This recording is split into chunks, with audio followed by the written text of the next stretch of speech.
What's up, guys? I'm Cody Luongo. Welcome to the Reload. Always happy to have you here. Unfortunately, not able to go live with the show today, but we're pre-recording it and happy to have you in here as always, bringing you the best of Counter-Strike every week in our broadcast. Today, got a whole lot of talking points. Styko back in the lineup for Mouse Sports. Space Soldiers withdrawing from the organization.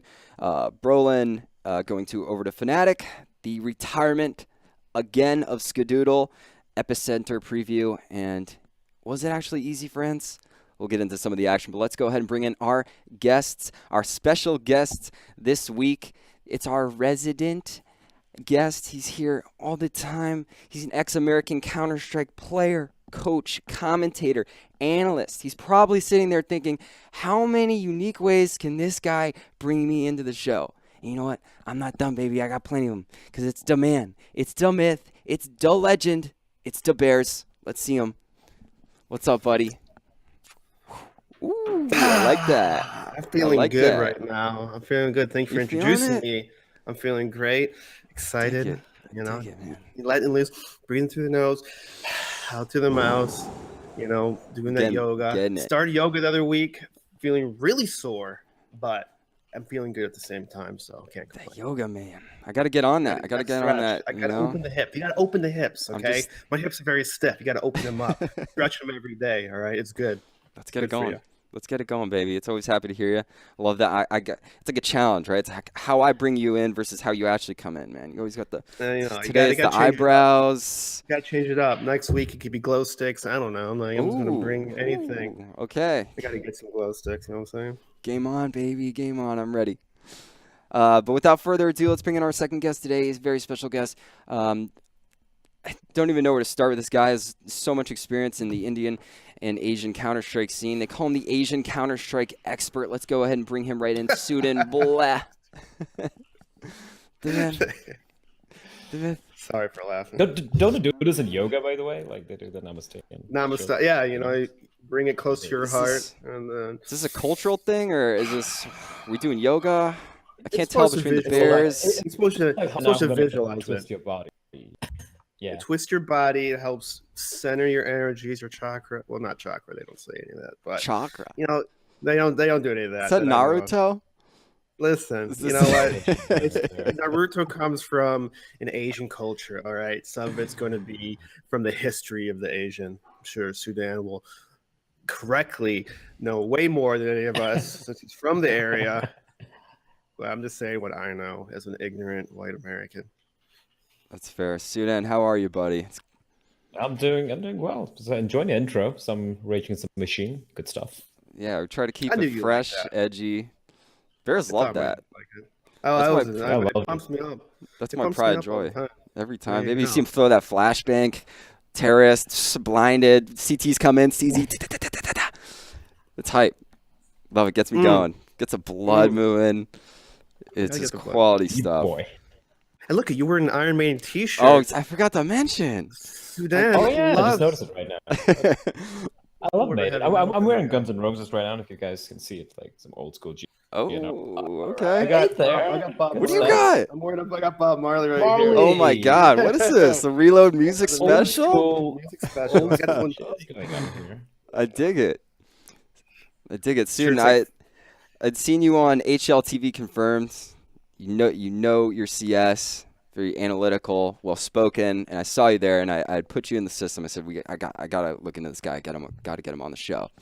And then I had later, probably I think last week or whenever, when I had reached out to you, went onto your Twitter page, which was linked in on HLTV's show, and I see the Iron Maiden banner, and I said, I gotta get this fucking guy in here. I gotta do it, man. We're metalheads here too. So he is. We're all metalheads deep down inside. I used to be. I kind of branched off, but I still listen to occasional, metal, heavy rock, whatever. Says the yogi. It's listen to the birds. In everything. All right? Get the bird chirp soundtrack. If you really think about it, I think yoga's pretty bloody metal. It's pretty intense. Yoga's pretty intense. People you can't sleep on yoga. They push your body to the limit. And you get pretty sore if you actually push. You bring me some hardcore heavy metal yoga, And I'm there. I'm in that class, baby. We see you do a downward dog to number of the beast, okay? Oh man. All right, well let's get into some CS. That's the objective of this show. Let's talk more yoga. Open up hot, baby. We're gonna now make a separate yoga section or segment of the show. Let's just start with the weekly updates. Touch on a lot of the talking points that have came into CS since last Thursday when we did the reload. I think a good place to start is Styko back in the lineup for Mouse Sports. Right, Snacks was benched following their very disappointing finish over at StarSeries. I don't even think they won a map in the series. Right, they went out 0-3. Call-up was effective immediately in the ESL Pro League. And with that, they also announced on Sunday that they would pull out of Epicenter. So what is up with Mouse Sports? Is Styko coming back into the mix going to be kind of the push they need? What are you guys thinking? I think with Mouse Sports, they want to try to find that consistency when they had him on the lineup from beforehand. Because before they got rid of Styko and brought up Snacks, I considered them a top 3 team of the world. Like at the time, right below Astralis, and I guess at the time FaZe was the other one, considerably around number 2.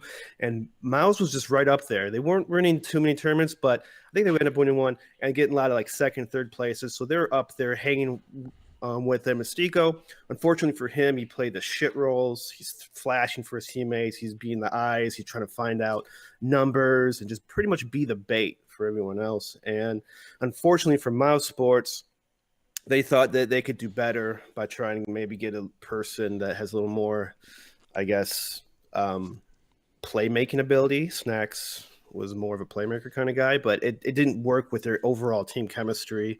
As you saw in the recent tournaments, they've had poor results because of that. But I don't know. Yeah, like I don't think it's going to help them again. Go ahead. I kind of feel like I kind of feel like at the beginning of the year when they were, getting these wins of being like top 3. And I do agree they were kind of top 3, right? But at the same time, it was a period of flux in CS, kind of, right? So most of the top teams who are the best teams right now hadn't really found their stride, so to speak. So there was a moment early in the year where Mouse Sports could have potentially cemented themselves as maybe the best team of at that time. I think they kind of dropped the ball in a couple of events here and there. And yeah, Snacks getting picked up instead of Styko was, I think, in my opinion, like a very strange move. It made no sense to me. And Snacks himself mentioned in that interview, I do believe he gave one, where he was like, I was forced to play in this role where I wasn't really comfortable playing in, which is basically Styko's role, right? Had to be the support sort of guy, kind of the bitch role. You don't really get that freedom to do what you want to do. And Snacks is the guy who wants to run around and, just have free reign. I think Styko coming back is an improvement, but I don't think that's going to allow them to really reach the level they were at the beginning of the year. Because if you look at other teams right now, you have Na'Vi, you have, sure, FaZe is still struggling, but you have all these Astralis, of course. You have Liquid, you have all these teams who you have to beat, and Styko coming back into the team, is it really going to fix everything? Like, there were talks about Oscar perhaps being replaced, getting someone else. I don't think it's going to be enough. I think they'll still be able to maintain their position and, being a team who can perhaps make some deep runs, maybe win a one-off tournament, but getting back that, the top 3 glory they kind of had at the beginning of the year, I think they need to make more drastic changes. So what is it for Mouse Sports then? Like, what do you think, Sudhen, is going to be kind of the key factor in getting them back to that level? Because if it's not Styko and it's not Snacks, I guess the better question would be, what had changed between now and then, and how can they really get there? Look, first, getting Styko back, I think, is great, right? I think that he's sorely missed in the lineup. He is the guy, I think, kind of like the glue that holds things together. But let's look at each of the individual players. Robs is still very young, right? I don't think he's really hit his peak yet. He's got a lot of time to work with. Chris J, of course, he's an in-game leader, and he has some pretty impressive performances, like we saw the Mirage game that that ace he got and whatnot, but it's still not consistent. And then you have Oscar. If he goes off, almost unplayable, but more times than not, he doesn't really step up to what he can really deliver, right? And then who do we got going? Why am I missing on one guy? Sunny's the only consistent force in this team. So the day Sunny doesn't have a good day, And if Rops, and let's be honest, Rops isn't exactly the hard carry sort of a player, right? It's primarily Oscar going off or Chris J going off. That's got to be the prime, factor if they're going to win a game against the likes of even this current phase, or against the likes of a Liquid or an Astralis. They need all these guys going off at the same time, which never really quite happens all the time. So, I mean, having Stickleback's great. Sonny's doing great work. I wouldn't want to, drop out Drops anytime soon. He still has a lot of time to mature into. In my opinion, it's going to be a great player right down the years. I think Oscar has to go. To be very honest, right? You get a consistent rifler, maybe a hybrid player. They don't necessarily have to go for this dual op setup every single time. They need an upgrade in firepower, a more consistent player apart from Oscar. The question is who, and that I'm not too sure about right now. Definitely agree with the consistency factor there, right? Because Mouse Sports for the last several months has been like this total wild card where, you don't know if they're going to enter an event and just shit the bed like they did at StarSeries, or win the whole thing like in ESL New York. But man, that ace on Mirage from Chris J was... That made me wet. Yeah. I was soaking. That's definitely going to be one. It could be one of the plays of the year, but it's like if you look at context, I think Team Liquid already lost the match at that point. Obviously, not just the score rise, but I think right before, a couple rounds before that, they lost like a full eco against Mouse Sports, and that just shifted the momentum completely in their favor. And yeah, that ace was pretty amazing. Regardless of all context, it was still a pretty amazing ace. So yeah, it was gorgeous. I do agree with you guys for the most part. I think Mouse Sports was having a lot of inner turmoil, and I just hope they don't get frustrated because they just practiced the snacks for over 3 months. Now they have to bring back Stico and relearn and readjust and redo everything. So it's almost like they're starting not fresh again, but they're going to have some familiarity with each other and stuff. But of course, the meta changes, especially with the new ecos and everything, or the new eco. It does change it a little bit to a point where he's going to have to get caught up to date. And hopefully they don't fall in that trap where, look, Stico is not killing people and they're not winning games. Like you're playing against the best teams in the world for the most part, and there has to be some buffer time where, there's adjustment periods. Like it's just, even though Stico's been playing at the pro level for a couple of years, once you join a new team, it's different feelings. It's like different timings. Like everything's just a little different from what you're used to. And even though he was on the team beforehand, point being is it's still going to be different the second time around. And it doesn't necessarily mean that they're going to be as good as they were before, because again, it's just a different time. And back of Stico's mind, he might have a chip on his shoulder. So this could either make him play above and beyond what he normally is and seize the moment, or he could fail and do bad. And I guess time will tell and see what he'll bring to the team. I'm with you on that, Bears. I feel like this is going to be definitely a moment for Stico to sort of prove himself. And again, it is his second time coming back in the mix, and it never quite feels like the first time, if you know what I mean. So Stico will, I think it's a step in the right direction, in all honesty. So be exciting. Probably the best move that they did pull out of Epicenter and kind of regroup, especially after the StarSeries loss, and kind of get back in the swing of things. But moving forward with some more of the news, obviously, big headline this past week was Space Soldiers withdrawing from the organization, right? I mean, that was, not sure if anyone really saw that coming. I know that there was reports of them wrestling with their contracts back in May, rumored to have long-term contracts with low pay and no possibility of buyouts. So therefore on Sunday, the entire squad announced their departure from the Space Soldiers organization. And they're going by the name X Space Soldiers for the time being. What do you guys make of that? Whole team disbanding? So one thing that I always thought about Space Soldiers is that they're always on the team, in my eyes, on the fence of becoming, a top 10 team, top 20 team. They're Definitely always in between that. They haven't crossed that line yet. And I'm thinking, what if they had a real tier 1 organization where, you look at a team like Astralis, okay? They have a training facility. They have everything paid for. They get tons of money for salary. They don't worry about nothing, not one thing other than the girlfriends and playing CS. That's two things in life that they worry about, from the outside perspective. To get a Okay, trainer you look for the at space- girlfirend, that'd be great. Yeah, exactly. You look at Something to space handle soldiers- that.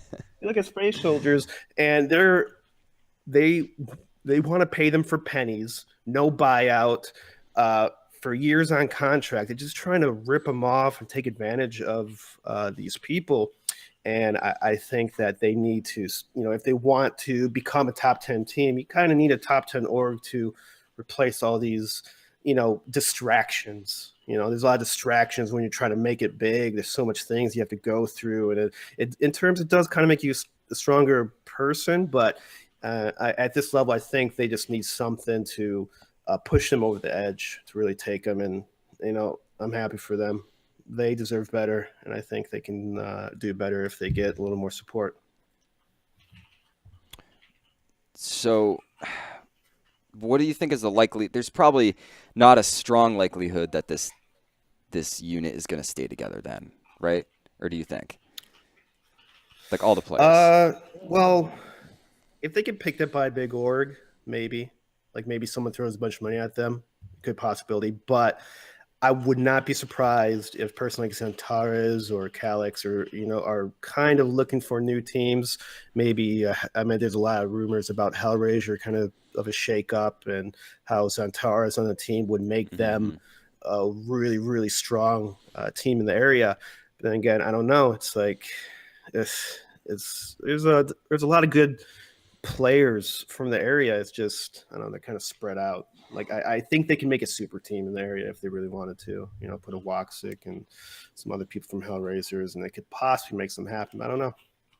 It's my opinion. But I kind of feel like if you look at all these orgs coming in, right? Like I think we saw Vitality coming in and picking up a French squad, which makes sense because they're a French org and everything. But rather than experiment and picking up like individual players and like putting them together and trying to make a team, if I was an org, maybe in League or maybe in Dota or whatever, right? I would probably speak because they're, as a unit, like Eric mentioned, they are a team who are on the cusp of breaking the tier 1, not exactly tier 1 yet, but like tier 1.5 to thereabouts, right? They can pull the occasional upset here and there. Bear in mind, this, like Eric said, this is with all the shit that's going on around them without any, financial security and all that stuff. So if I was an org looking to get into CS right now, or maybe looking to switch teams, I just pick these guys up. They'll be cheap, right? You can fly them in. You can actually fix most of their. I don't think you can fix all their visa issues, but you can at least help them out. They've always had problems traveling around the world because they're from Turkey. Right. You can really help these guys out before they break apart, because I don't see these guys sticking around together if it's going to be like a couple of months down the line.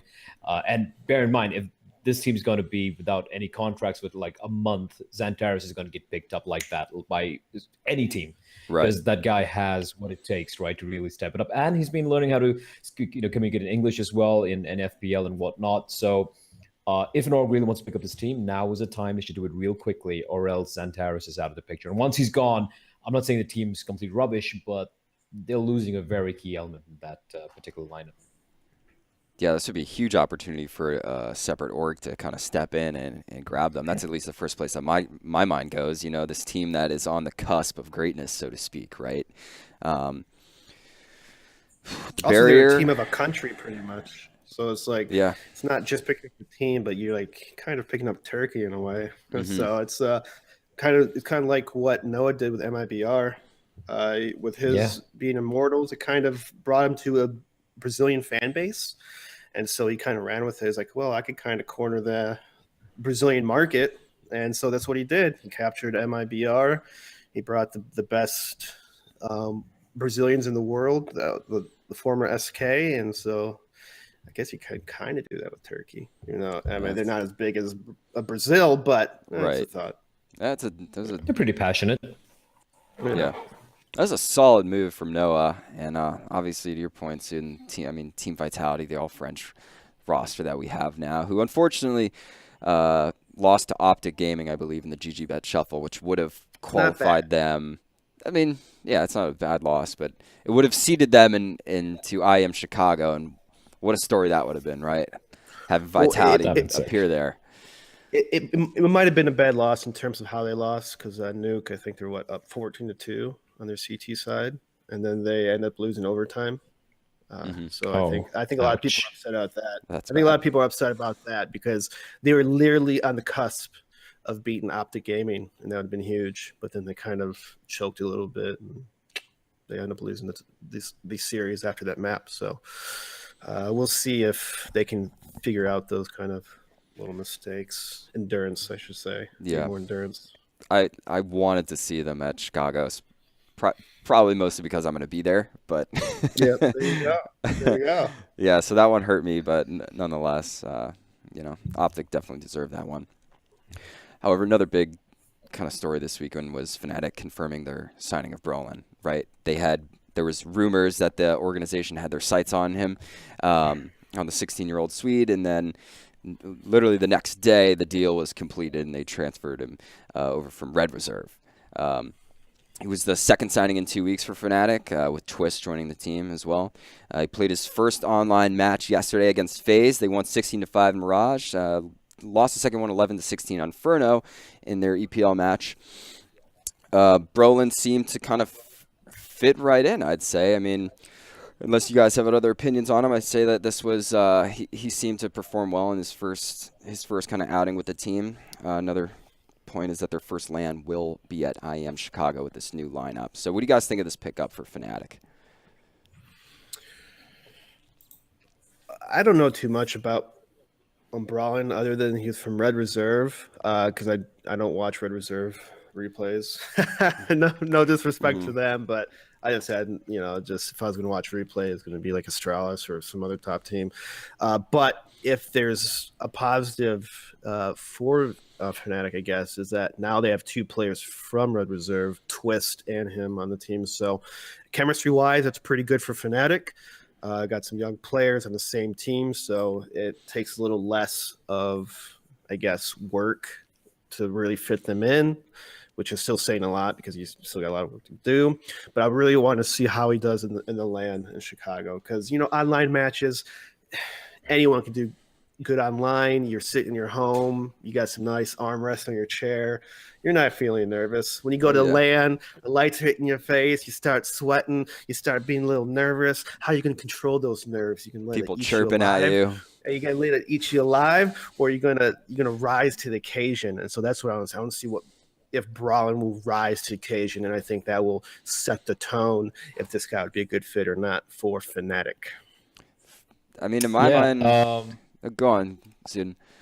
No, nothing. Just want to add very quickly. Like, I remember seeing Red Reserve early this year, in some of the smaller lands. Like, I think it was like some Starlighter event, and then a DreamHack Open. I think it was a tour, and Twist and Roland were the only two guys who made Red Reserve relevant, in my opinion. Right? It's not like nothing against the rest of the guys in the team, but these two were the standout players.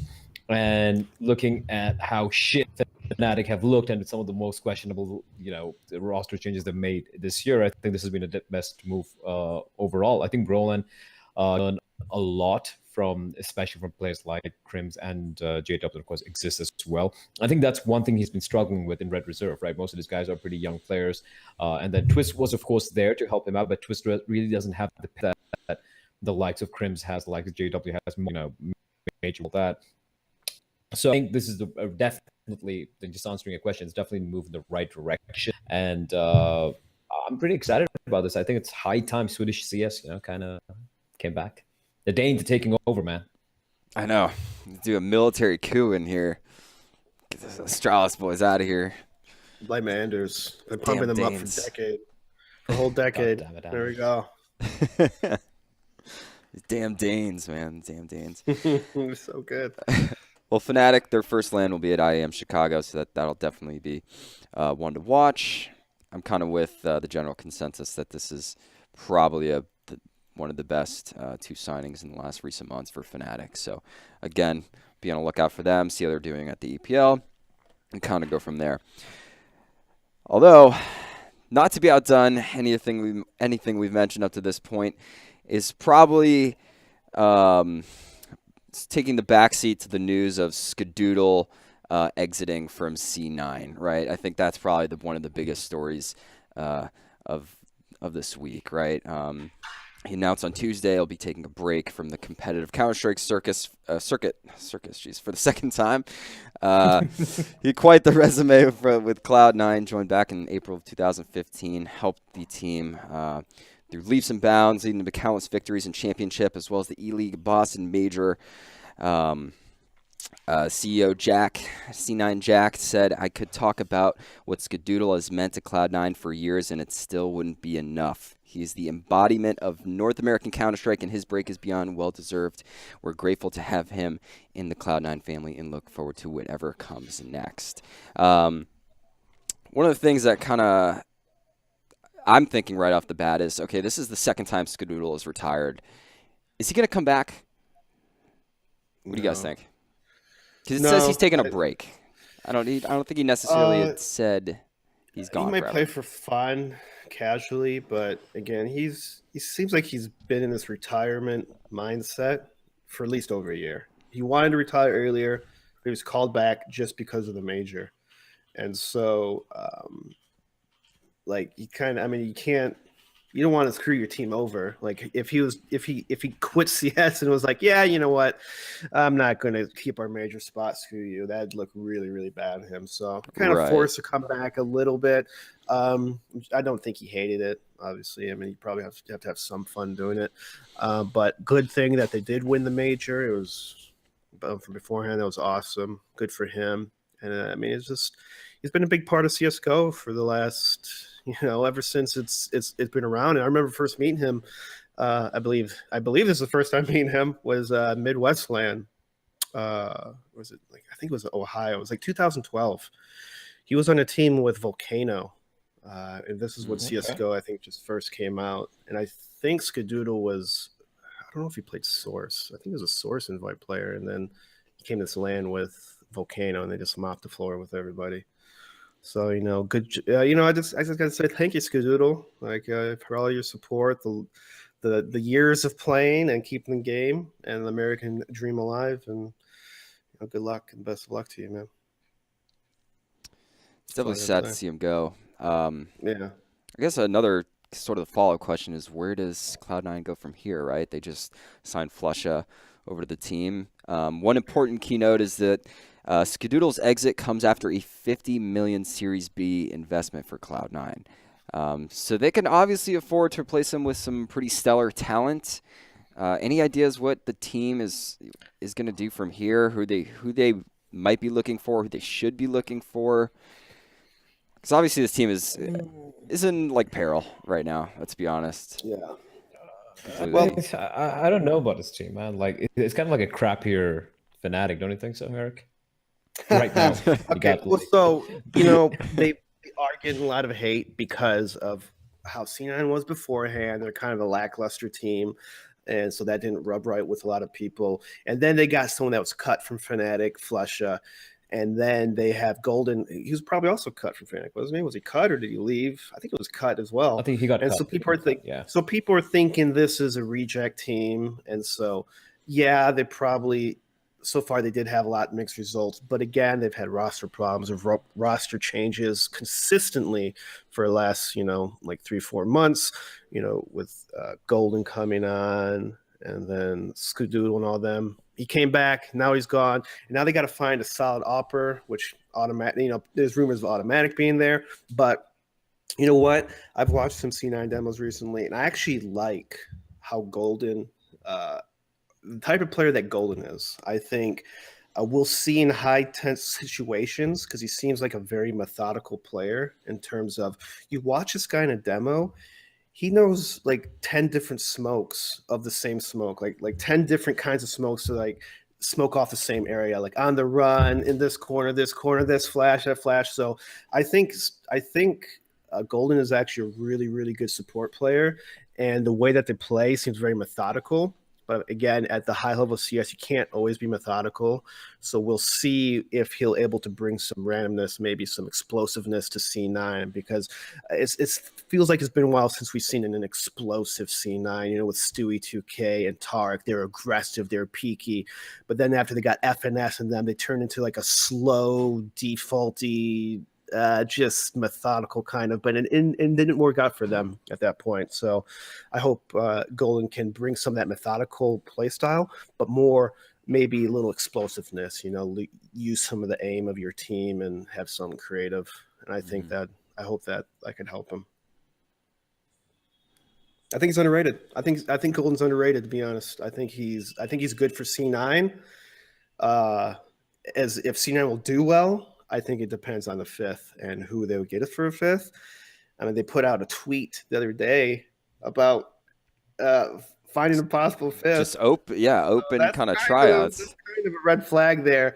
I mean, I gave him a message. I get no response back. So you're kidding me. Did you really? Throw it out there. Just throw it out there, man. I've been playing. Are we talking about the Bears' return right now? Listen, I've been Is talking this a real thing? I've been talking for return for a year. You just gotta have faith in me, man. It's like people are looking for these 16-year-old Adderalled out fraggers, but what win matches is teamwork, methodical play, and literally the best player in the world can't shoot behind himself. So if you got the teamwork to shoot him in the back, it makes easy kills. Why not? Like, make it easy for yourself instead of trying to do more Adderall than another player and try to outshoot him all the time. You got to change it up. I bring the teamwork, baby. I do what it takes to win.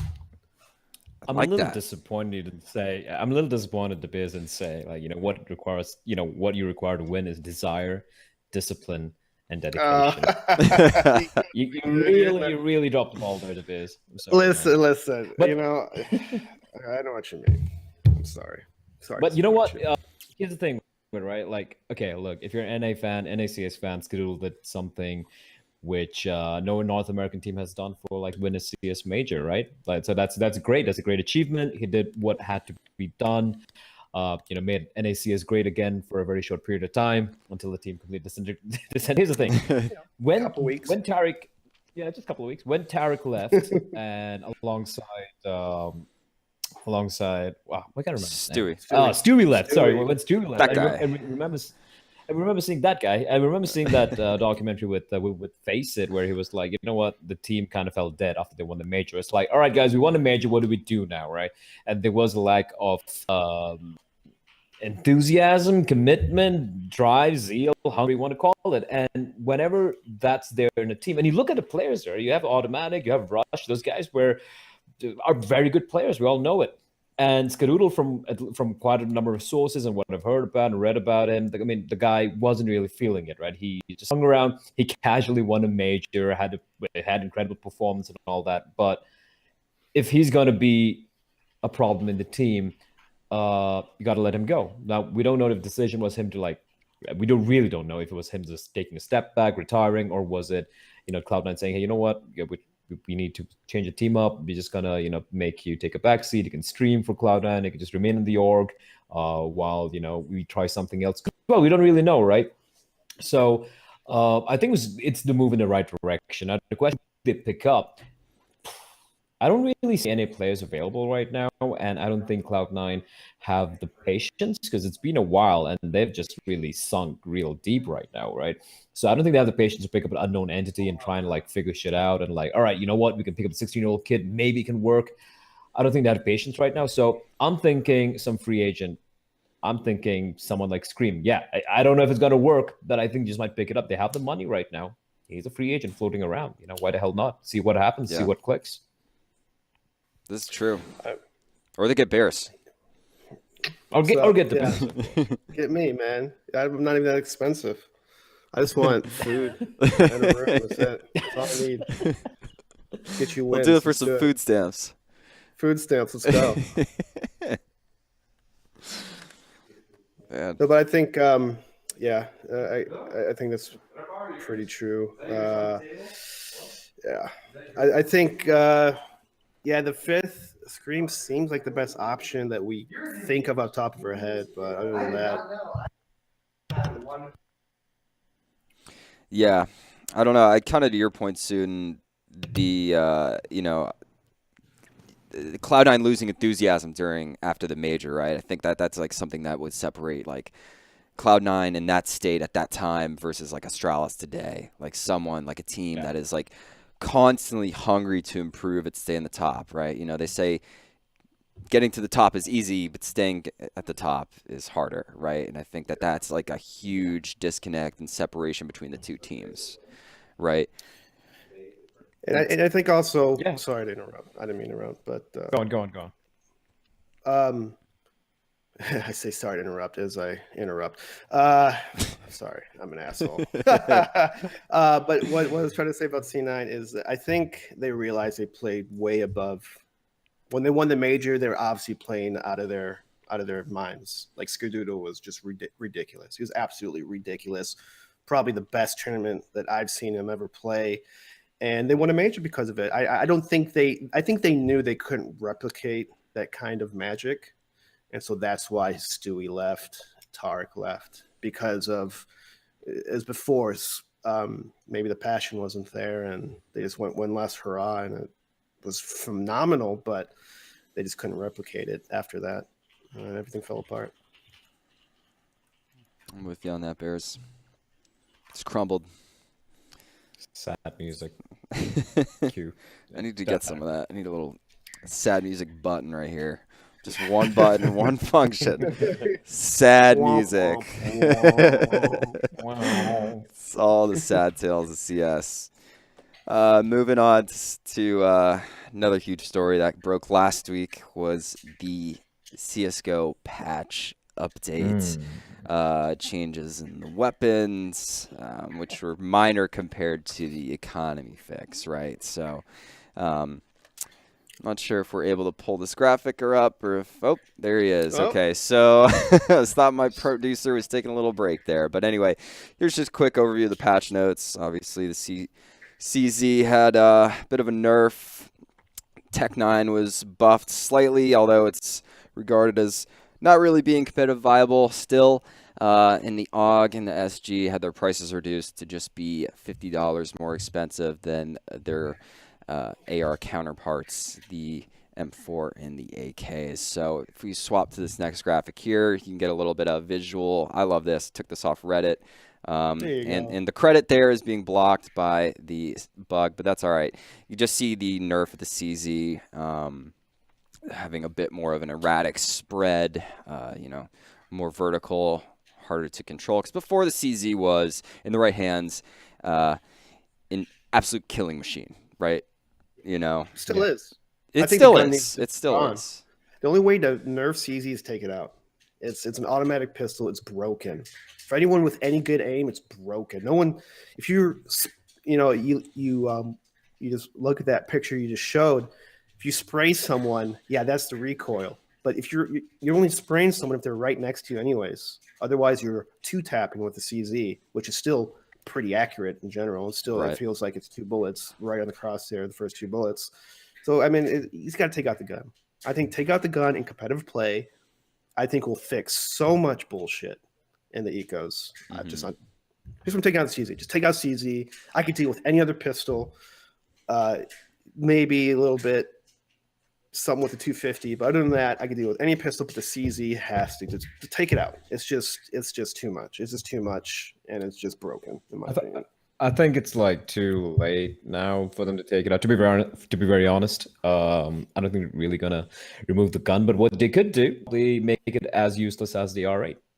Completely change the way the gun works and make it completely relevant while not creating issues with the fact that so many people own skins and whatnot, or whatever complications might arise if you take out the gun. Take it out competitive. Competitive. Leave it in the game, but take it out competitively. Yeah, there we go. That could actually. Just looking at this, I completely agree with Eric here that the fact that, sure, the recoil might be worse right now. It is worse, so you won't see some crazy bullshit like, mid-range spray deal, but you're going to win. But if you look at the way professionals played, or at the level of competitive play, you're talking about they're going to be holding angles where at a very close range, and you just bullets to the head. It can still pretty much win rounds or just complete your economy and with a $500 pistol, right? So as much as a nerf it, I don't think it's enough. The Tech9, I think I did see a few people purchase it, and I think they actually improved the accuracy rather, and also reduced the inaccuracy. So I think it potentially a little bit more, perhaps on obviously on the T side, right? We saw a few people buying it. So all things considered, I think Good 9 seems to be slightly more relevant again. But the CZ, I still see it being used, right? I don't see it getting out of the being taken out of the meta anytime soon, no matter how nerfed it is right now. Right. CZ still just you guys are right. From close range, and to your point again, Bears, if you're spraying with the CZ, you're typically touching the guy with the barrel almost. So at that point, the rekill doesn't matter. It is an absolute death-dealing machine. The Tech 9, I saw there was another kind of like graph comparing that I saw on Reddit comparing the Tech 9 patch and post patch. It was minor. I didn't really. I've seen, like you said, Sudhen, I'd seen people pulling this out. I saw Gambit try it out against Vega at StarSeries, and they just got obliterated. But that was the one time that I managed to see it. So I'm a little. I haven't seen it being used as much. I wasn't able to catch that much CS at that point. However, what about the AUG and SG? Are these more competitive viable? I saw Tony Black use them quite a bit in the StarSeries final. I was calling him the post-patch hero because this guy is pulling out the AUG and the SG, and I thought it was pretty cool. Just kind of trying something new at least in the finals, nonetheless. Yeah, I think. Go ahead, because you're in delay. No, nothing. Just wanted. Yeah, I think I have a big delay here. But yeah, I just want to say Tony Black's such a badass name. That's all. Carry on. It is. I was going to say about the AUG, I think you'll definitely see more people use it. But the thing is, people are used to AK and M4 for like 6 years at least. Used to buy that day in, day out. They're going to feel more comfortable on that. The SIG spray is really, really wonky, in my opinion. Yeah. The first bullet accuracy is amazing. But other than that, it's not really good spray down gun. And so people... I think they might use more SIGs in terms of T side instead of maybe coming into an AWP or anything like that. But as for the AUG, I'm not sure if people will use that over the M4. I can't say no because it's expensive, and people are going to try it out regardless because it's just only $50 more, so it's not that big of a commitment. So I think people play it out, but I think people would prefer AWP more than an AUG. So if you're going to be playing the rifle spots, you're still going to be kind of medium range up close. If you play like a sniper spot with an AUG, viable, but you won't see it as much as other positionings. So I don't know. I think some people try it out, but I don't think it'll make that big of a dent in a competitive, at least right now, until people get more comfortable. What are you thinking, Sudhen? You on board with that? Yeah, pretty much, right? That's the problem with the rifles in Counter-Strike as a franchise, not just in CSGO. The AK and M4 has been so ingrained in our minds, our players' minds, that they're going to be very reluctant to switch from it, right? Even though, even me, I play some pugs and whatnot almost every day, but it never really strikes me that, hey, you know what, I can play with the SG. It is a viable gun. It's actually objectively better than AK-47. And for $50 more, everyone should be using it, but no one does. That first bullet accuracy is insane, right? It literally hit exactly where we're aiming at. The spray pattern's not too wonky, in my opinion, though. That's one part I disagree with DeBears about. It is not vertical, diagonal, but it is still very predictable compared to other guns. It is something people can learn if they really would want to go for it. And for $50 extra, definitely a viable weapon if, money's not that much of a concern. But I do agree, people need to feel more comfortable. They need to start stepping out from their comfort zone and be like, hey, you know what? I'm going to pick up this gun. This gun is going to be my mainstay.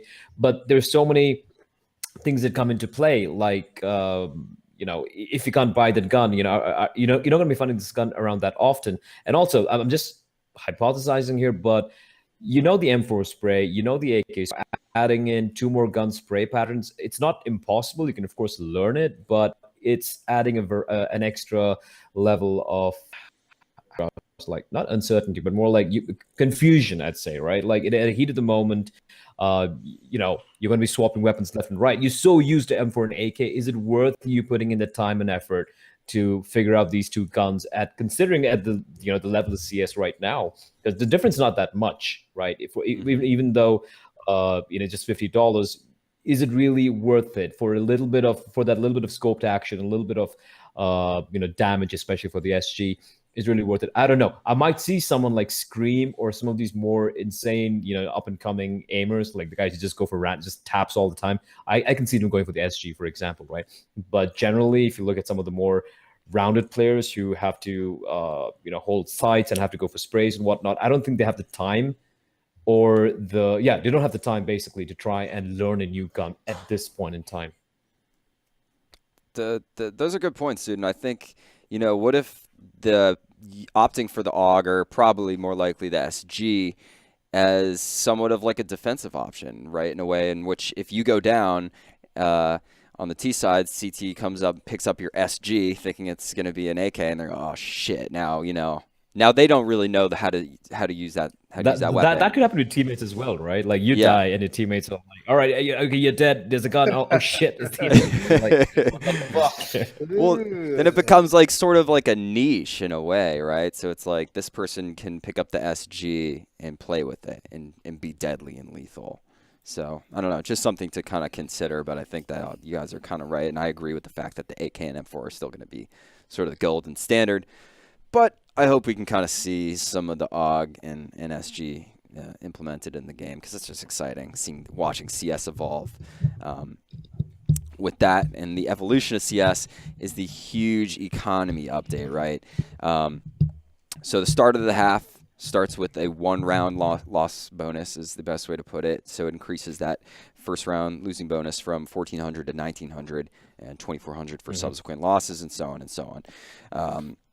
So really the second round kind of forces a bit more oomph for both sides of the map, more utility on both the T and CT sides, diffuse kits, head armor for both. Just puts a little bit more money in your pocket, but obviously when this update was released, it prompted a huge kind of not necessarily kickback, but response from the community. People saying, oh, now you're going to be able to open up this strategy, open up this. What is the real breakdown? How is this economy affecting, how is it going to affect the future of CS really in the meta right now? I love this update. And people have a lot of kickback because they hate change. They hate new maps. They hate anything different. Even though they ask for it, they hate it. Well, you know what? I love change. And I love this update for a very specific reason, okay? It reminds me of 1.6. This is going to bring a lot more second round like strategies and different things that you can do, because before this update, it's almost automatic. You buy after you lose the first round. You force by CT, T, unless you plant the bomb, you might want to save, but every single time, every CT or T, you always buy because it's efficient, okay? Now, with this update, you plant the bomb as T side, you're going to get around 3,000 if you lose the round with no kills. So this can bring up a lot of different second round strategies, which can involve rifles, smokes, utility, a lot more than what it was beforehand when you get around, 1,900 or 1,500 after you lose the first round without planning. So you're like, oh, I just buy CZ armor. Let's just try to jump through and random someone. But this brings a lot more strategy for higher level play. And I think Astralis and those top teams will bring a lot more of this different possibilities of maybe force buying on second round, or just doing something a little different than it's just automatic brainless force buy because it's money efficient. So this takes away the money efficiency in terms of always buying. It puts more of a thinking element, and that's what I love about it. It's going to definitely bring a lot more variety of play, I think. Bears, I like how passionate you are about this. You were like, I boom, love it. boom. You're so good. You boomed off the screen. I thoroughly enjoy it, especially as like a strat maker and sometimes IGL. Yeah. It's like it's so awesome to see that.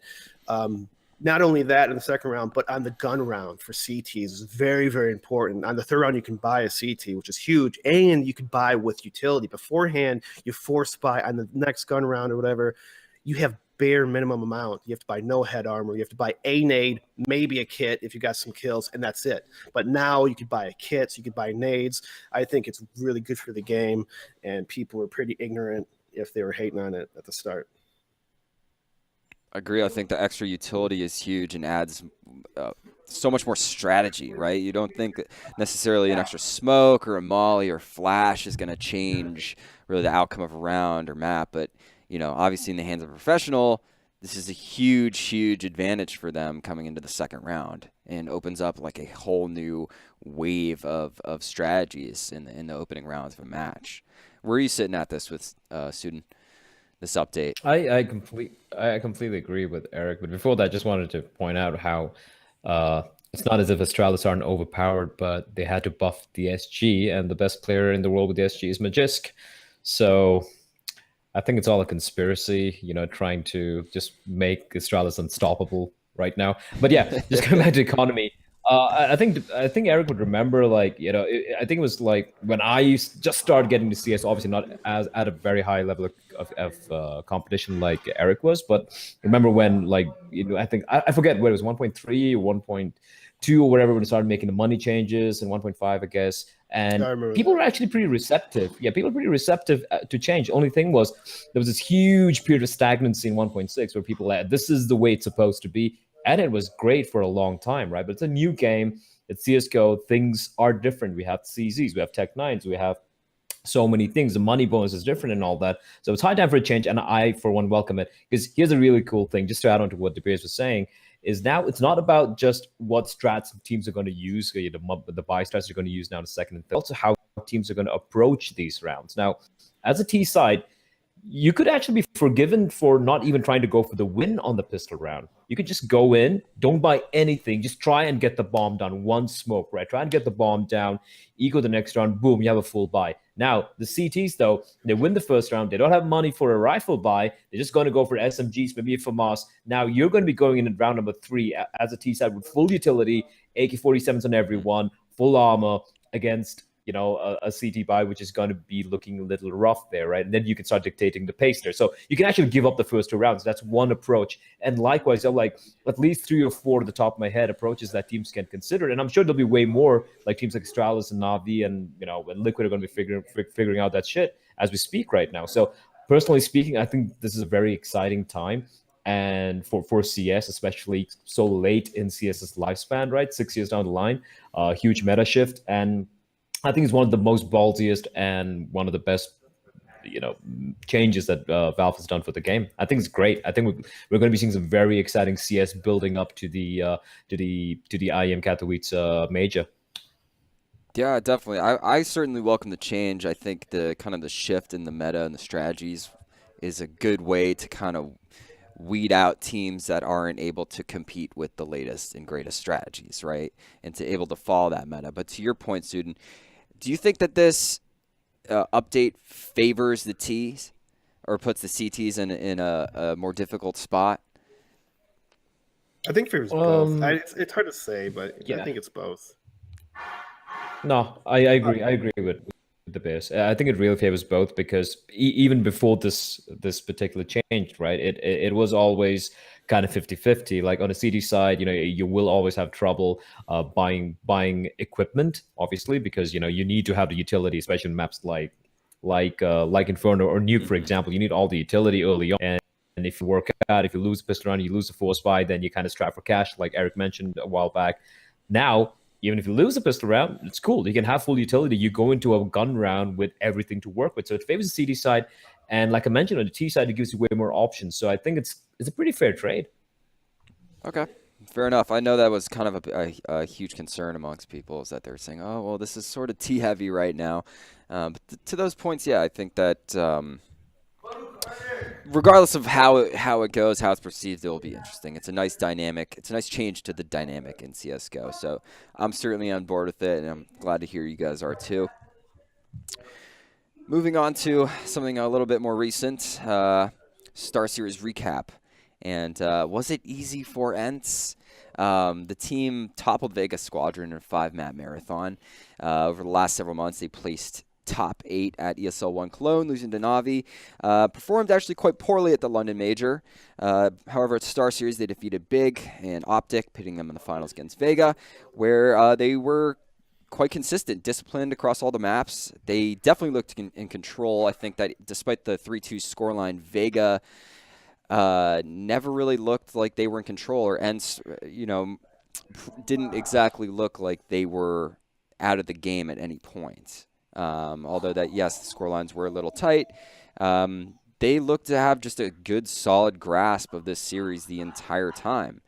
What were you guys thinking about ENCE right now? How they performed at this tournament? What were kind of their key elements in terms of making it this far and winning the StarSeries tournament? And that's open to Bears or Sudhen there. All right. Okay. I first saw a lot of ENCE when I was actually at the Asian qualifier, minor qualifier in London, because the European was happening at the same time. So I was able to watch a couple of their matches and see how they play and stuff like that. And at the time, I thought they always played to the level of their opponent in terms of, even though they were supposed to be the better team, they kind of, it was kind of even for the most part. It felt like they would lose rounds they should have won, stuff like that, a lot of little things like that. But it seems like they, other than having like a slump in September, they've been doing pretty well for the most part. And I'm impressed, especially with their not new player, but their young players. Sergey seems to be dominating. Every time they play, he's dominating. And for being a young player at that level, it's always, it's always an eye opener. Keep your eye on that guy, see what happens in the next 6 months to a year, see how well he develops. But ENCE in general, at StarSeries, they played a lot of good teams. They beat Big, they beat Optic, they beat. I guess Vega we're kind of on the fence of Vega, but they still beat them in fashion. They beat Mao's, beat Tyloo, which Tyloo, they're mixed. They're either one of the best teams in the world in that match, or they just blow it. So you never know with Tyloo, but regardless of that, it wasn't too easy for ENCE, and they showed a lot of consistency. So they look pretty good, especially Sergey. Definitely. Yeah, and just to add to that, right? Like, I think, to be very honest, like everyone started like sitting up and taking notice of ENCE when they had that comparatively pretty deep run, and no one expected that from that particular lineup, because the only well-known player there was Alu. Sergey was rumored to be this wonder kid, but hadn't really shown anything there. They had a pretty good run. Then the Face It Minor, to be very honest, even though they lost to Optic and NIP, and they just lost on the slot, they came third.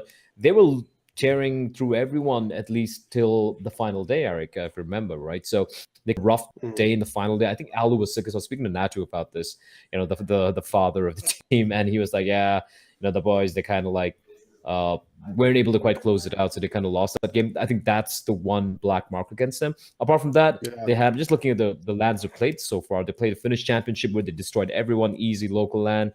They came second in DreamHack Montreal, an event which I probably thought they could have potentially won, but again, a deep run right there as well, like runners up, not too shabby at all.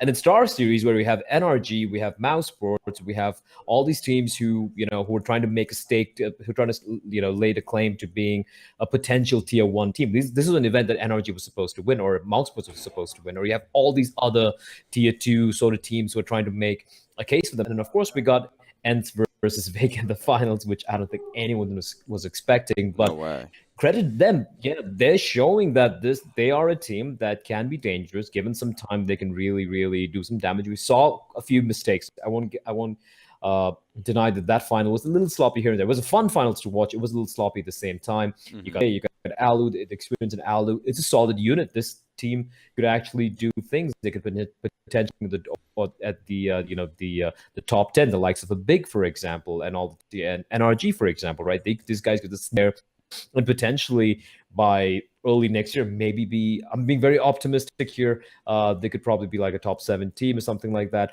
Although for them to go up above that, I think they would need to kind of have a line of change, maybe pick up a Sunny, which doesn't look really likely, to be very honest, right? But I think this team does have some potential, at least for the time being. I'm with you on that. I think this team has tons of potential, and we all think they're a good team, right? And they proved that to an extent at StarSeries. But now through that win, they had qualified for Epicenter. So through their HLTV rank, I think they shot up to 22. So are they able to kind of do anything there? Let's take a look at the lineup. We have the graphic. You can see the teams. I made it myself.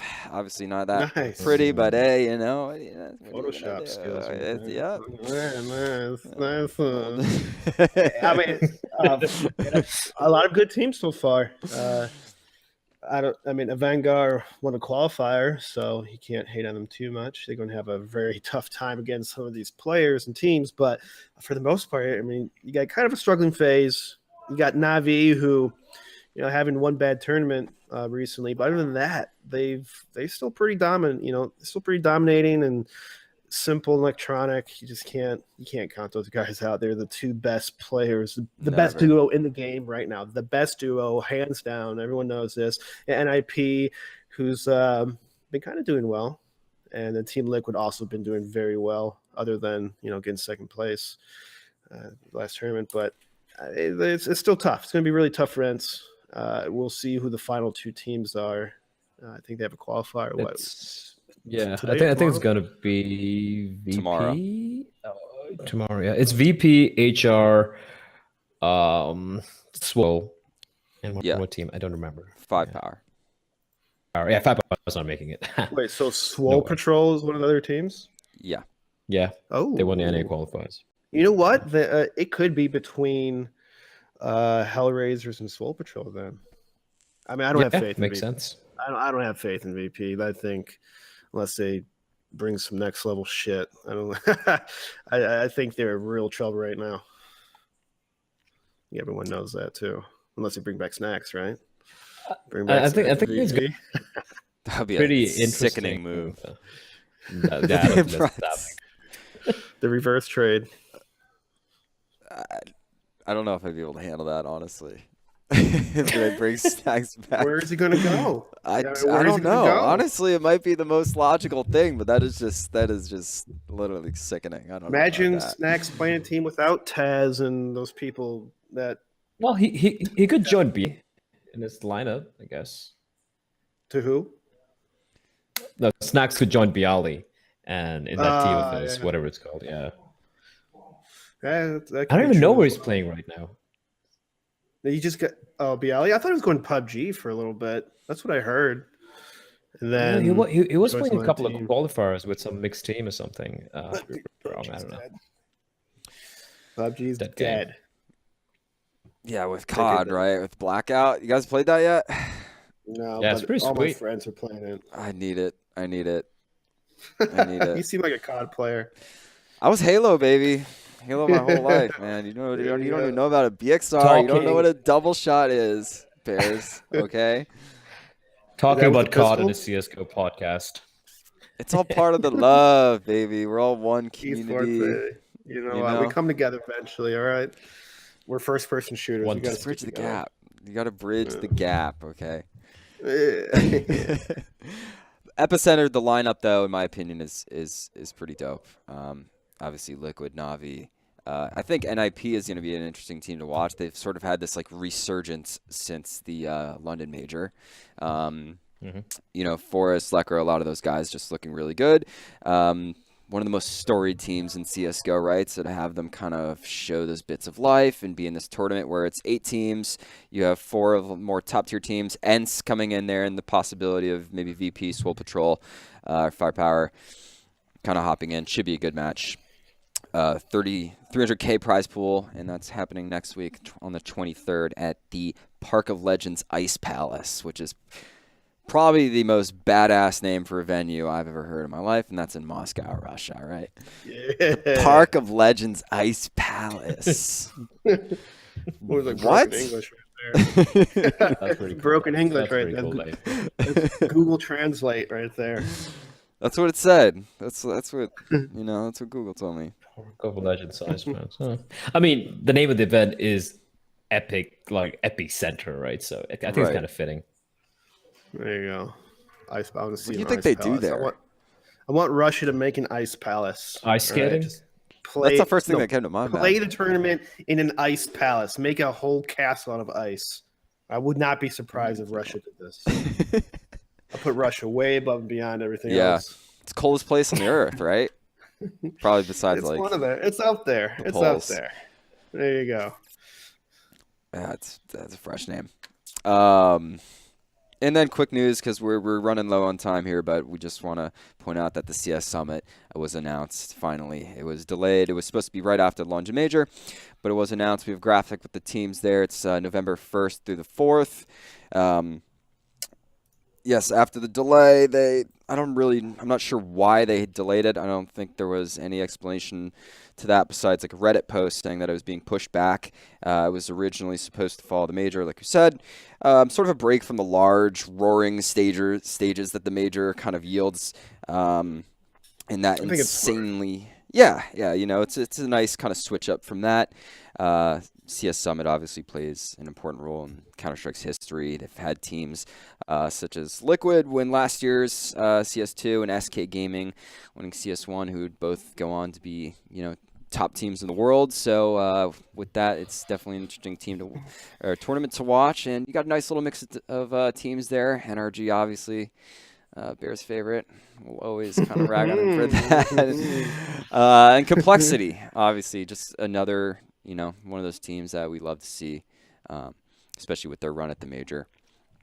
So yeah, I think people might look at this lineup and kind of skip over it, but I'm actually kind of excited because it's gonna be pretty competitive. You got teams like Ghost and Complexity who are trying to make a name for themselves, and with Complexity having a good run at the major, and then Ghost, who's just been up and coming for the last over a year for North America. They just had some roster problems with last year, but now they seem to be pretty stable.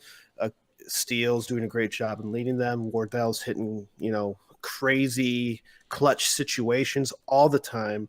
And I think, with G2, they have a chip on their shoulder. Big has a chip. Like every team here, it seems like they have a chip on their shoulder. Yeah. I think there's going to be some crazy games here, especially at a setting where it's more relaxed. It's not a stadium setting, so people will be more comfortable. They're going to be a little looser. And I think a little more ballsy and aggressive, right? A little more ballsy and aggressive. And so I think there's going to be some interesting games here. And, you might be surprised who would win this tournament.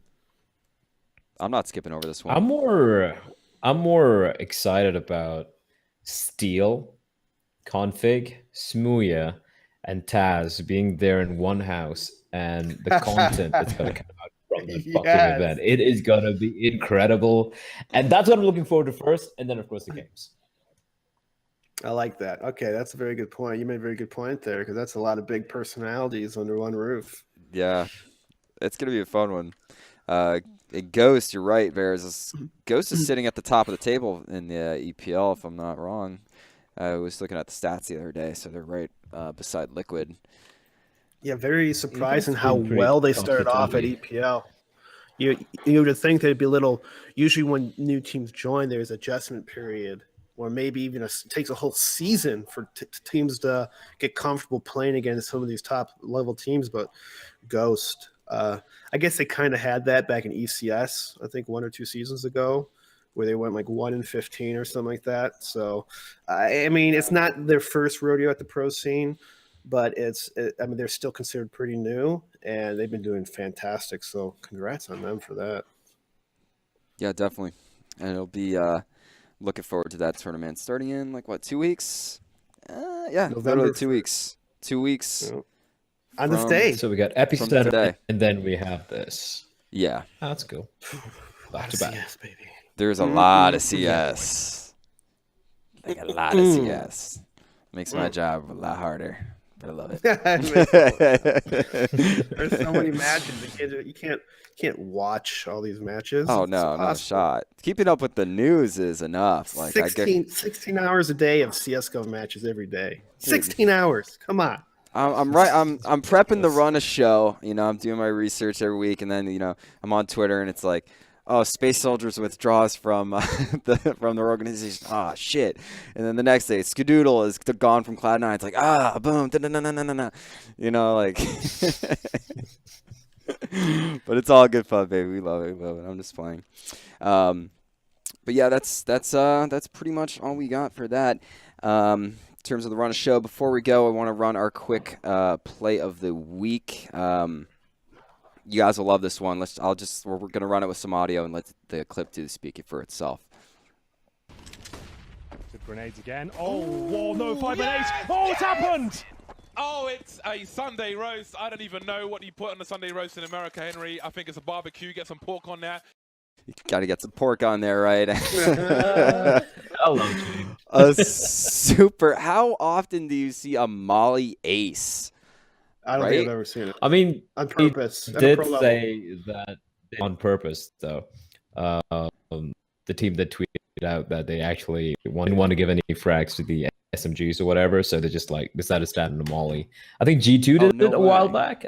I remember that. Yeah, I remember that. What? I think that was on Inferno. Mid-Inferno. I think that was on Inferno. On Yeah. Inferno, G2 did that. Yeah, and this is the second time I've seen it. And there is a debate behind that. I was reading up on Reddit where they're like, do you really prevent him from getting any money? Like, for example, like you died, so you give $1,500 to one player or to the entire to your opponent, but you don't really get anything out of that apart from the win. Sorry, apart from the loss bonus, right? Now, what if you try to get a bomb down, or what if you probably get a kill or something, and then you die? Like, is the trade-off worth it? You could potentially be facing off against some rifles. Doesn't necessarily have to be SMG. So it's a pretty interesting debate there. But yeah, the team that say that they did purposely stand in the Molly, getting that ace. I think with the new money system, it's probably won't be viable anymore because less people are going to buy submachine guns once they get really used to the buying on the third round. So I think there's going to be less machine guns, or it's going to be more of a risk to have a machine gun because you're probably going to have to carry it onto the opponent's first gun round with the money system. So it's going to be like 1.6. You're going to see a lot more pistoling after you win the first round, especially with opping. Maybe you want to get a rifle. Maybe your spot needs more rifling. You're not going to buy a submachine gun anymore as you used to because it's automatic. You get 4 people CT submachine guns, you're okay. You could buy rifles on the next gun round, depending on the situation. But now I think less machine guns going to be or submachine guns going to be used in terms of just in general. That's such an interesting point, right? Like it does. Yeah, I completely agree with you. Like back in 1.6 as well, because as a CT, you had the advantage with the USP. You would technically just go for those, but especially at least a couple of players would be playing with USP. So yeah, that's pretty interesting. We might just see the pistols coming out, more money being invested just in utility, just saving the money for the rifle buy in the third round, and how teams are going to counter that. And like you said, this economy change, this is very, very cool, fun times ahead. Didn't really think of these. I mean, I didn't realize it was a suicide mission, right? On the side of space station. So I wasn't even thinking about the economy. That's a really good points, honestly. I was more just like, golden. Wow, what a Molly, man. It's still pretty Sunday roast. I didn't even know about this. Went out and bought a grill, baby. And I was talking about how good Golden's utility is earlier in the show. Like he's an underrated player. I'm telling you, he's an underrated player. You guys have to give him a chance. Just watch a demo of him. If you're an IGL, you'd appreciate his style. I promise. Hype me up so bad. I went out. I'm like, it's the 4th of July? I went out and bought a grill the next day. Invited all my friends over. I was like, let's throw the meat on, boys. Golden just got an ace of the Molly. Nice. Pretty nice. Definitely beautiful. Well, that's pretty much going to wrap it up for today's show. Bears, Sudhen, thank you guys for joining me as usual. Thank you, Sudhen. It's nice to see you again. Yeah, man. Good times. Had fun. Thank you for having me. It's been a while. Absolutely. Love talking about CS. More lands. We should do more commentating together. Analysts. It'd be nice. It's fun. That was fun. Good times. Bears, next time I see you, I want you to be on C9. And Bleh, I hope I get to see you again on I think they're already picking up Scream. Pretty sure they're already picking up Scream. That's a huge loss. That's literally number but one. But does he have desire, discipline, and dedication, Eric? Ooh, maybe. I mean, he says so, but we got to see it to believe it. There we go. All right, guys. Well, thank you again. I'll talk to you guys soon. 3D, baby. Adios. All right, guys, and that'll do it for this episode of The Reload. Thank you for watching. Sorry we didn't get to go live with the showing, but again, huge shout out to Sudhen, Bears for coming in as usual. It's a pleasure to have him on, and got some really good CS talks out of it. Huge shout out to UGC for putting on the show as usual.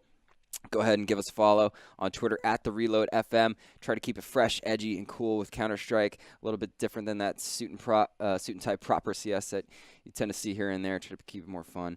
And I hope you guys are enjoying the show. My name's Skadoodle, and thank you for watching.